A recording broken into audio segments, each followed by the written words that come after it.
हाय नमस्कार दोस्तों, कैसे हैं आप सभी। आशा करता हूं आप सभी अच्छे होंगे, स्वस्थ होंगे। तो चलिए, आज मैं आप लोगों से एक जानकारी लेना चाहता हूं।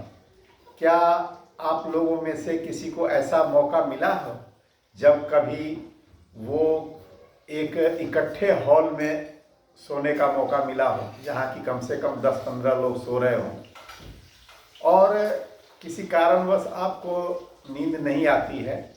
तब तक क्या होता है कि कोई आपके बगल वाला इतना खर्राटा लेना शुरू करता है कि आप परेशान हो जाते हैं। या फिर जैसे ट्रेन में आप सफ़र कर रहे हो तो कुछ ऐसे लोग मिल जाते हैं जिनकी खर्राटे की वजह से काफ़ी लोग पैसेंजर परेशान हो जाते हैं। या फिर जो हमारे फौजी भाई लोग होते हैं जो कि बैरक्स में सोते हैं, वहाँ भी कुछ ऐसे लोग हो जाते हैं जो बहुत ज़्यादा खर्राटे लेते हैं। लेकिन मैं ये कहता हूँ कि जो खर्राटा लेता है उसको पता नहीं चलता है। आप अगर उससे पूछते हैं कि अरे भाई आप बहुत खर्राटे लेते हो, तो वो बोलेगा नहीं, मुझे तो नहीं पता चलता है, क्योंकि सोने के बाद किसी को पता नहीं चलता है। तो चलिए हम इसी के बारे में आज जानकारी लेते हैं। आखिर ये खर्राटे आते क्यों हैं? तो खर्राटा इसलिए आता है कि जो हमारा गला और नाक के जो ऊतक होते हैं, टिश्यूज होते हैं, वो जब संकीर्ण हो जाते हैं, यानी कि जो हमारा शरीर का बनावट है उसमें जितना जगह सांस लेने के लिए होना चाहिए, उससे अगर कोई अवरोध पैदा होता है, उसमें कमी आती है, तो खर्राटे आते हैं। तो खर्राटे आने का मेन कारण क्या होता है, पहले ये जानते हैं।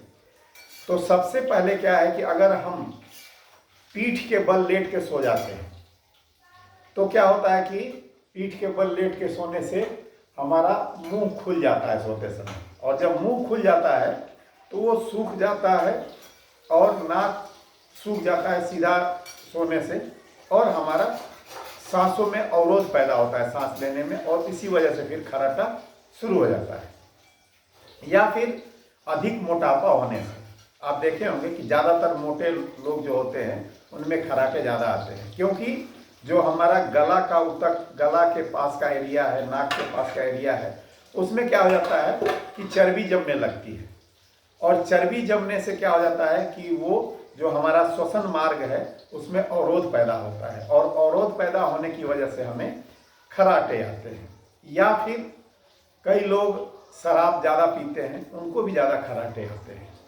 तो ये तो हमारे कारण हो गए कि हमें खर्राटे क्यों आते हैं। तो इसका समाधान कैसे करें, कैसे हम खर्राटे से बचें?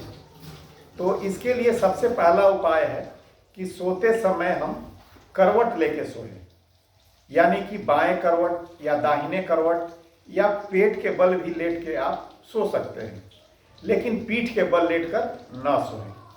तो आपका क्वेश्चन ये होगा कि सोते समय हमें कैसे पता चलेगा कि जैसे मैं बाएं करवट लेकर सोना प्रारंभ किया, लेकिन बाद में रात में पता चले कि मैं फिर सीधे पीठ के बल लेट गया हो। तो इसके लिए एक घरेलू उपाय है।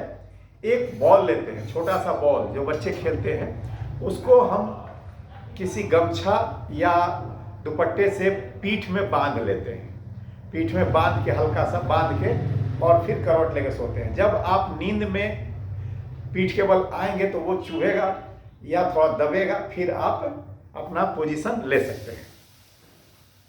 दूसरा, हम अपने शरीर का वजन को नियंत्रित करके भी खर्राटों से बच सकते हैं। उसके लिए कई उपाय हैं। मैंने पिछले एक वीडियो में बताया है कि हम अपना वजन को संतुलित कैसे रख सकते हैं, उसके बारे में बताया है। इसके बाद होता है कि शराब का सेवन ना करें, या रात के समय सोने से थोड़े देर पहले ना करें, क्योंकि उसमें हमें पता नहीं चलता है और खर्राटे आते हैं। तो ये है हमारे उपाय जिसके वजह से हमें खर्राटे नहीं आएंगे।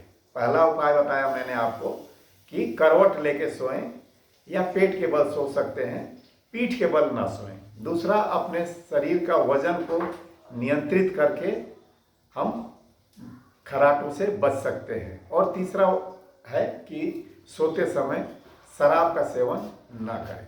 तो धन्यवाद दोस्तों। ये खर्राटे क्यों आते हैं इसके बारे में कुछ जानकारी थी, और इसके उपाय, घरेलू उपाय क्या है और कैसे इससे हम छुटकारा पा सकते हैं, तो ये था इसके बारे में जानकारी। तो मेरा वीडियो आप लोगों को कैसा लगा आप कमेंट करके ज़रूर बताएं, इससे मेरा हौसला बढ़ता है। और अपने दोस्तों में भी इसको शेयर करें और लाइक करें, सब्सक्राइब करें।